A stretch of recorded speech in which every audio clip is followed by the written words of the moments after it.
ಈಗ ರಾಜ್ಯ ಮಟ್ಟದಲ್ಲಿ ಲಾಲ್ಬಾಗ್ನಲ್ಲಿ ಮಾನ್ಯ ಮುಖ್ಯಮಂತ್ರಿಗಳು ಉದ್ಘಾಟನೆ ಮಾಡಿದ್ದಾರೆ. ನಾವು ಸಹ ಮಂಡ್ಯದಲ್ಲಿ ಪ್ರತಿ ವರ್ಷ ಈ ಒಂದು ಫ್ಲವರ್ ಶೋನ ಮಾಡ್ತಕ್ಕಂಥದ್ದು ನಡ್ಕೊಂಬಂದಿದೆ. ಅದೇ ರೀತಿಯಲ್ಲಿ ಕಳೆದ ವರ್ಷ ನಮ್ಮ ಶಾಸಕರು ಒಂದು ಸ್ವಲ್ಪ ಭಾಳ ವಿಜೃಂಭಣೆಯಿಂದ ಮಾಡೋ ಪ್ರಯತ್ನ ಮಾಡಿದರು.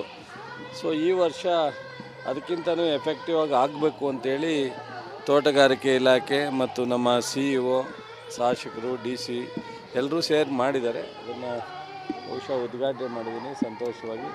ಜನ ಇದನ್ನು ನೋಡಿ ಇಲ್ಲಿ ಇವತ್ತು ಅನೇಕ ಖಾದಿ ಗ್ರಾಮೋದ್ಯೋಗದ್ದು ಮಾಡಿದ್ದಾರೆ. ಕ್ಷಯರೋಗದ ಇದನ್ನು ಲೋಗೋ ಹಾಕಿ ನಮ್ಮ 25ಕ್ಕೆ ಸಂಪೂರ್ಣ ಕ್ಷಯರೋಗದ ಮುಕ್ತಾಯ ಅನ್ನೋದನ್ನು ಮಾಡಬೇಕು ಅಂತ ರಾಜ್ಯದಲ್ಲಿ ಈಗ ಭಾಳಷ್ಟು ಕಡಿಮೆ ಆಗಿದೆ ಅಂತೆ. ಮತ್ತು ಅದೇ ರೀತಿ ಅನೇಕ ಗಿಡಗಳು ಮೇಲ್ಕೋಟೆಯ 1.5 ಲಕ್ಷ ಮತ್ತು ಮೇಲ್ಕೋಟೆ ಯೋಗ ನರಸಿಂಹಸ್ವಾಮಿ ದೇವಾಲಯ ಮಾಡಿದ್ದಾರೆ.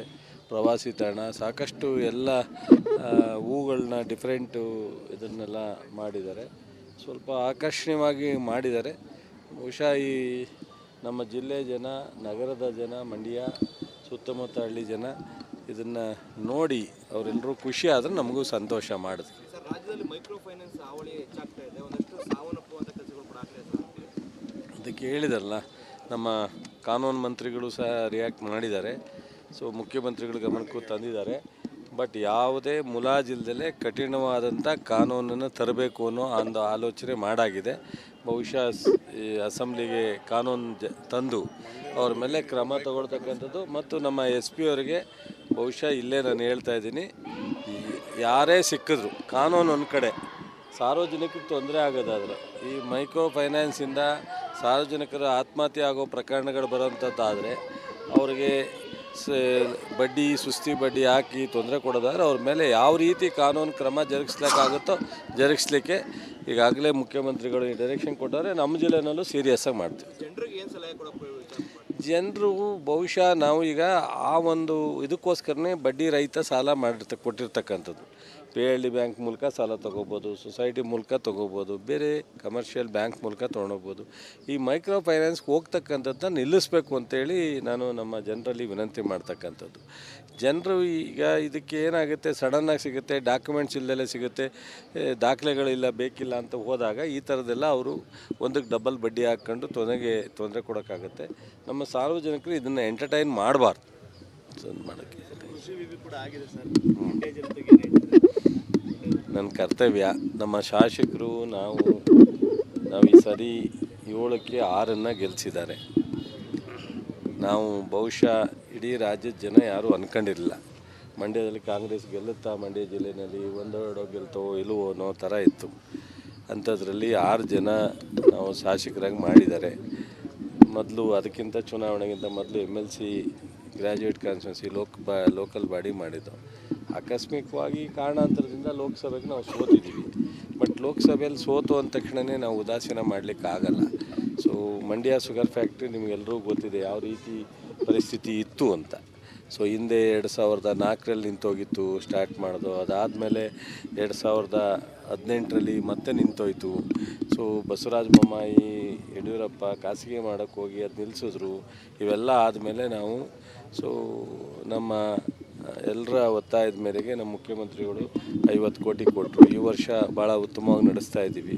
ಅದಕ್ಕೂ ಒಂದು ಪೂರ್ಣ ಪ್ರಮಾಣದ ಕಾರ್ಯಕ್ರಮ ಕೊಡಬೇಕು ಅನ್ನೋದಿದೆ. ಕೃಷಿ ವಿಶ್ವವಿದ್ಯಾನಿಲಯ ಇವತ್ತು ಗೊತ್ತಾಗಲ್ಲ ಬಿಡಿ, ನಮ್ಮ ಜನಕ್ಕಾಗಲಿ ಮತ್ತು ನಮ್ಮ ರೈತರಿಗಾಗಲಿ ಇವತ್ತಿಗೆ ಅದರ ಮಹತ್ವ ಏನು ಅಂತೇಳಿ ನಾನು ಎಕ್ಸ್ಪ್ಲೈನ್ ಮಾಡಿದ್ರು ಅದ್ರ ಗೊತ್ತಾಗಲ್ಲ. GKVK ಇವತ್ತು ರಾಷ್ಟ್ರದಲ್ಲಿ 10ನೇ ಒಂದು ಯೂನಿವರ್ಸಿಟಿ, 100 ಯೂನಿವರ್ಸಿಟಿ ಇದೆ, ಅದರಲ್ಲಿ 10ನೇ ಯೂನಿವರ್ಸಿಟಿ. ಸೊ ಮಂಡ್ಯ ಕೃಷಿ ಪ್ರಧಾನವಾದಂಥ ಜಿಲ್ಲೆ. ಭಾಳಷ್ಟು ದೊಡ್ಡ ನಾಯಕರು ಇಲ್ಲಿ ರಾಜಕೀಯ ಶಕ್ತಿಯನ್ನು ತುಂಬಿದ್ದಾರೆ. ಆದರೆ ನನಗೆ ನಮ್ಮೆಲ್ಲ ಶಾಸಕರು ಕೊಟ್ಟಿರೋ ಶಕ್ತಿ ನಮ್ಮ ಸರ್ಕಾರ, ಮುಖ್ಯಮಂತ್ರಿಗಳು, ಉಪಮುಖ್ಯಮಂತ್ರಿಗಳು. ಬಹುಶಃ ಇದೊಂದು ಕನಸು ಅಂತಲೇ ಹೇಳ್ಬೋದು. ನನಗೊಂದು ಡ್ರೀಮ್. ಸೊ ನನಗೆ ನಮ್ಮ ಜಿಲ್ಲೆ ಹಿಂದೆ ಭಾಳ ಜನ ಮಾತನಾಡ್ತಾರೆ. ಈಗ ಮೆಡಿಕಲ್ ಕಾಲೇಜ್ ಮಾಡಿದಾಗ ಏನಾಗಿತ್ತು ಅಂತ ಸ್ಟೋರಿ ಹೇಳಿದ್ರೆ ಅವ್ರಿಗೆಲ್ಲ ಬೆಚ್ಚಿಬಿಡಬೇಕು. ಆದರೆ ನಾವು ಇದ್ದು ಅಂತ. ಹೌದು, ಇಲ್ಲ ಅನ್ನೋಕ್ಕಾಗತ್ತೆ? ಜೊತೆಯಲ್ಲೇ ಇದ್ಮೇಲೆ KSRTC ಡಿವಿಷನ್ ತಂದಾಗ ನಾನು ಇದ್ದೆ ಅಂತಾರೆ, ಇಲ್ಲ ಅಂತ ಹೇಳೋಕ್ಕಾಗಲ್ಲ. ಆದರೆ 2018ರಲ್ಲಿ 14 ತಿಂಗಳು ನಾನು ಇರಲಿವಲ್ಲ, ಅವಾಗ ಮಾಡಿದ್ದೆಲ್ಲ ಅವರೊಬ್ಬರೇ ಹೇಳ್ಬೋದಲ್ಲ, ನನ್ನ ಹೆಸ್ರು ಹೇಳೋಂಗೆ ಹೇಳ್ವಲ್ಲ. ಮಾಡಲೇ ಇಲ್ಲ, ಒಂದು ಕಲ್ಲು ಹಾಕಲಿಲ್ಲ. ಇವತ್ತು ಕೃಷಿ ವಿಶ್ವವಿದ್ಯಾಲಯ ಇದಕ್ಕೇನು ಹೇಳೋಕ್ಕಾಗ್ತದೋ ಅಲ್ವೋ ಗೊತ್ತಿಲ್ಲ. ಅದು ಬೇರೆದಕ್ಕೆಲ್ಲ ನಾನು ಇದ್ದೆ ಅಂತ ಹೇಳ್ಬೋದು. ಈಗ ಫ್ಯಾಕ್ಟ್ರಿ ಪೂರ್ತಿ ರಿನೋವೇಷನ್ ಇರ್ಬೋದು, ಹೊಸ ಮಿಷನ್ಗಳಾಗ್ತಾ ಇರ್ತಕ್ಕಂಥದ್ದು ಇರ್ಬೋದು. ಈ ಕೃಷಿ ವಿಶ್ವವಿದ್ಯಾನಿಲಯ ಈ 5 ಜಿಲ್ಲೆ, ಮೈಸೂರು ಕೇಂದ್ರ ಇಟ್ಕೊಂಡು, ಮೈಸೂರಲ್ಲಿ ನಾವು ರಾಜಧಾನಿ ಆಗಿದ್ದಂಥದ್ದು ಮೈಸೂರು ಮತ್ತು ಡಿವಿಷನ್ಗೆ ಹೆಡ್ ಕ್ವಾರ್ಟ್ರು. ಆದರೆ ನಮ್ಮ ಮುಖ್ಯಮಂತ್ರಿಗಳು, ಉಪಮುಖ್ಯಮಂತ್ರಿಗಳು, ನಮ್ಮ ಸಚಿವ ಸಂಪುಟ ಮಂಡ್ಯ ಕೃಷಿ ವಿಶ್ವವಿದ್ಯಾನಿಲಯ ಕೊಟ್ಟಿರ್ತಕ್ಕಂಥದ್ದು. ಇಡೀ ಜಿಲ್ಲೆಯ ಶಾಸಕರು, ಜನರ ಪರವಾಗಿ ನಮ್ಮ ಮಂತ್ರಿಮಂಡಲಕ್ಕೆ ನಾನು ಧನ್ಯವಾದಗಳನ್ನ ಹೇಳ್ತೀನಿ. ಮೊನ್ನೆ ತಾನೇ ಅವರಿಗೆ ಅಭಿನಂದನೆಯನ್ನು ಸಲ್ಲಿಸಿದ್ವಿ ಎಲ್ಲರೂ ಹೋಗಿ. ನನಗೆ ಅತ್ಯಂತ ಸಂತೋಷ ಇದೆ. ನಾನು ಮುಂದೆ ಏನಾಗುತ್ತೋ, ಹಿಂದೆ ಏನಾಗಿದೆಯೋ, ಏನು ಮಾಡಿದೀವೋ, ರಸ್ತೆ ಮಾಡಿದೀವೋ, ಮಾಡ್ರೈನೇಷನ್ ಮಾಡ್ತೀವೋ, ಇನ್ನೊಂದು ಮಾಡ್ತೀವೋ, ಅದೆಲ್ಲ ಇದು ಶಾಶ್ವತವಾದ್ದು. 100 ವರ್ಷ ಈ ಭೂಮಿ ಇರೋವರೆಗೂ ಮಂಡ್ಯ ಜಿಲ್ಲೆಯ ಒಂದು ಕೃಷಿ ವಿಶ್ವವಿದ್ಯಾನಿಲಯ ಈ ಒಂದು ಕಾಂಗ್ರೆಸ್ ಸರ್ಕಾರ ಈ ಒಂದು ಸಂದರ್ಭದಲ್ಲಿ ಆಯಿತು ಅನ್ನೋದಿದೆಯಲ್ಲ, ಇದು ಅತ್ಯಂತ ಸಂತೋಷ. ಬಹುಶಃ ಇದರ ಮಹತ್ವ, ಇದರ ಉಪಯೋಗ ರೈತರಿಗೆ, ಸಾರ್ವಜನಿಕರಿಗೆ ಟೈಮ್ ತಗೊಳುತ್ತೆ ಗೊತ್ತಾಗಕ್ಕೆ. ಸರ್, ಸ್ಥಳೀಯ ಚುನಾವಣೆಗಳನ್ನು ಎದುರಿಸಬೇಕಾಗ್ತದೆ. ಏನು BJP ಮತ್ತು JDS ಬೆಂಬಲಿತ ಸದಸ್ಯರನ್ನ DR ಅನ್ನು ಬಳಕೆ ಮಾಡಿಕೊಂಡು ಚಲುವರಾಯಸ್ವಾಮಿ ಅವರು ಅನರ್ಹ ಮಾಡ್ತಾ ಇದ್ದಾರೆ ಅಂತ ಆರೋಪ ಮಾಡಿದ್ದಾರೆ. 9 ಸೀಟ್ ಗೆದ್ದಿದ್ದವು ನಾವು, ಅಲ್ವೇನಪ್ಪ? 9 ಸೀಟು. ನಾವು ಅವಾಗ 6 MLA ಇರಲಿಲ್ಲ. DC ಬ್ಯಾಂಕಲ್ಲಿ 4 ಸೀಟ್ ಗೆದ್ದಿದ್ರು. ಏನು ಮಾಡಿದ್ರಂತೆ? ಅಧ್ಯಕ್ಷರು ಯಾರನ್ನೂ ಮಾಡಿದ್ರಂತೆ? ಉಮೇಶ ಅಂತ ಪಾಪ ಇಂಡಸ್ಟ್ರಿ ಉದ್ಯಮಿ ಕರ್ಕೊಂಬಂದು ನಮ್ಮ 3 ಜನನ ಹೊರಗಡೆ ನಿಲ್ಲಿಸಿದ್ರು. ಚುನಾವಣೆ 11 ಗಂಟೆಗೆ, 10 ಗಂಟೆಗೆ 4 ಜನನ 24 ಅವರ್ಸ್ ಸಸ್ಪೆಂಡ್ ಮಾಡಿದರು.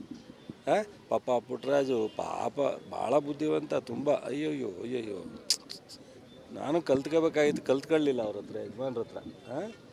ಅವತ್ತೇನು ಮಾಡಿದ್ರಂತೆ? ಅವತ್ತು ಮಂತ್ರಿ ಆಗಿದ್ರಲ್ಲ, ಮಂತ್ರಿ ಆಗಿದ್ದ ಅಥವಾ ಇಲ್ಲ ಮಂತ್ರಿ ಹೋಗಿತ್ತೇನೋ ಗೊತ್ತಿಲ್ಲ, ಮಂತ್ರಿ ಹೋಗಿತ್ತು ಅವತ್ತು.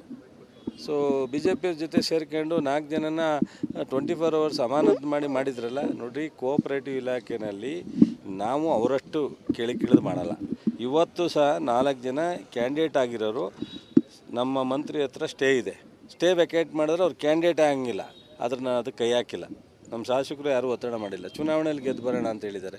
ಆದರೆ ಸೊಸೈಟಿಗಳಲ್ಲಿ ಸೂಪರ್ ಸೈಡ್ ಆಗೋ ಸೊಸೈಟಿಗಳಲ್ಲಿ ಮತ್ತು ಹಣಕಾಸಿನ ವ್ಯತ್ಯಾಸ ಇರ್ತಕ್ಕಂಥ ಸೊಸೈಟಿಲಿ ಕ್ರಮ ತಗೋಬೇಡಿ ಅಂತ ಹೇಳೋಕ್ಕಾಗತ್ತಾ?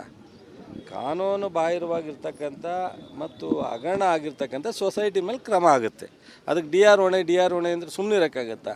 ಕೋಟ್ಯಾಂತರ ರೂಪಾಯಿ ಇವತ್ತು DC ಬ್ಯಾಂಕ್ನ VSSN ಮೂಲಕ ಆಗಿರ್ತಕ್ಕಂಥ ಹಗರಣಗಳನ್ನು ನಾವು 3-4 ತಿಂಗಳ ಟೈಮ್ ಕೊಟ್ಟವ್ರೆ.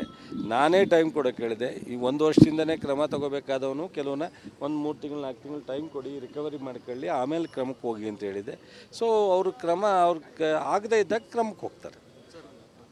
ನಾಗಮಂಗಲ ಮತ್ತು ಮೇಲ್ಕೋಟೆ ರಸ್ತೆಯಲ್ಲಿ ಹೆಚ್ಚಾಗಿ ಗುಂಡಿ ಇದ್ದ ದಿನ ದಿನ ಅಪಘಾತಗಳ ಸಂಖ್ಯೆ ಜಾಸ್ತಿ ಆಗ್ತಿದೆ.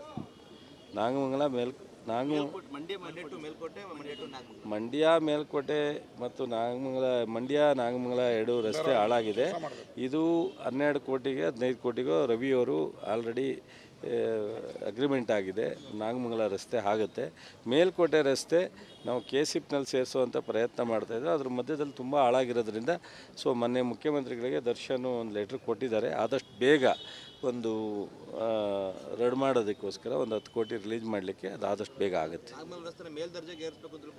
ಅದನ್ನು ಇದೆ. ಅದನ್ನು KSIPನಲ್ಲಿ ಇಲ್ಲಿಂದ NH ಕದವಳ್ಳಿವರೆಗೂ ಈ ಒಂದು ನಮ್ಮ ಸ್ಟೇಷನಿಂದ ಚಂದ್ರಾಪುರದವರೆಗೂ KSIPನಲ್ಲಿ ಸ್ಟೇಟ್ ಹೈವೇ ಇದಕ್ಕೆ ಸೇರಿಸೋದಕ್ಕೆ ಅಪ್ಗ್ರೇಡ್ ಮಾಡಲಿಕ್ಕೆ ಆಲೇ ಲೆಟ್ರ್ ಕೊಟ್ಟಿದ್ದೀವಿ. ನಡೀತಾ ಇದೆ. Thank you. ಗೊತ್ತಿಲ್ಲಪ್ಪ, ಪಾರ್ಲಿಮೆಂಟಲ್ಲಿ ಚರ್ಚೆ ಆಯಿತು, ಅವ್ರು ಅಂದ್ಕೋದ್ರು. ಈಗಲೂ ಬಂದರೋ ಹೋದ್ರೋ ಗೊತ್ತಿಲ್ಲ. ಬಂದರೆ ಸ್ವಾಗತ. ನಾವು ಕಾಂಗ್ರೆಸ್ಗೆ ಶಾಸಕರಾಗಲಿ ಲೀಡ್ರ್ಗಳಾಗಲಿ ನಮ್ಮ ಸಿದ್ಧಾಂತವನ್ನು, ಕಾಂಗ್ರೆಸ್ ಸಿದ್ಧಾಂತವನ್ನು ಒಪ್ಪಿ ಯಾರು ಬಂದರೂ ಸಂತೋಷ. ಅದು ಜನಾರ್ದನ್ ರೆಡ್ಡಿ ರಾಮುಲು ವೈಯಕ್ತಿಕವಾದಂಥ ವಿಚಾರ. ಅದು ಅವರೇನೇ ಹೇಳ್ಕೊಳ್ಳಿ. ಬಂದರೆ ನಮ್ಮದೇನು ಅಭ್ಯಂತರ ಇಲ್ಲ. ನಮ್ಮ ತೀರ್ಮಾನ ಮಾಡೋರು ಮುಖ್ಯಮಂತ್ರಿಗಳಿದ್ದಾರೆ, ಪ್ರದೇಶ ಕಾಂಗ್ರೆಸ್ ಅಧ್ಯಕ್ಷರಿದ್ದಾರೆ, ಹೈಕಮಾಂಡ್ ಇದೆ, ತೀರ್ಮಾನ ಮಾಡಿ. ಶಾಸಕರುಗಳು ಒಂದಷ್ಟು ಜನ ಬರ್ತಾರೆ ಅಂತ ಹೇಳ್ತಾ ಇದ್ದಾರೆ. ಬಂದರೆ ನಮ್ಮದೇನು ಬೇಜಾರಿಲ್ಲ. ಬರಲೇಬೇಕು ಅಂತ ಎಳ್ಕೊಂಬರೋ ಪರಿಸ್ಥಿತಿ ಏನಿಲ್ಲ. 138 ಇರೋದ್ರಿಂದ ನಮಗೇನು ಈಗ ಶಾರ್ಟೇಜು ಅಥವಾ ಅವಶ್ಯಕತೆ ಕೈ ಎತ್ತಕ್ಕೇನಲ್ಲ. ಬಟ್ ಬಂದರೆ ಬರಲಿ, ಸಂತೋಷ. ನನಗೆ ಗೊತ್ತಿಲ್ಲಪ್ಪ, ಎಲ್ಲ ಅಧ್ಯಕ್ಷರು ಮುಖ್ಯಮಂತ್ರಿಗಳ ಹತ್ರನೇ ಮಾತನಾಡಿ ತೀರ್ಮಾನ ತಗೋಬೇಕು ಅಂತ ಹೇಳ್ಬಿಟ್ಟಿದ್ದೀವಿ ನಾವು. ಅವರೇ ಮಾತಾಡಿ. ಅಂದರೆ ನಿಮಗೂ ಕೂಡ ಹೇಳಿದ್ದಾರೆ ಅಂತ. ನಮಗೂ ಸಂತೋಷ, ಬಂದರೆ ನಾವು ಯಾರಿಗೂ ಬೇಜಾರಿಲ್ಲ, ಯಾರು ಬೇಕಾದ್ರೂ ಬರ್ಬೋದು, ಓಪನ್. ನಿಮ್ಗೆ ಹೇಳ್ಕೊಂಡಿದ್ದಾರೆ ಸರ್ ಶಾಸಕರು? ನನಗೆ ಈಗ ಸದ್ಯಕ್ಕೆ ಯಾರ ಜೊತೆಲೂ ಮಾತಾಡಿಲ್ಲ.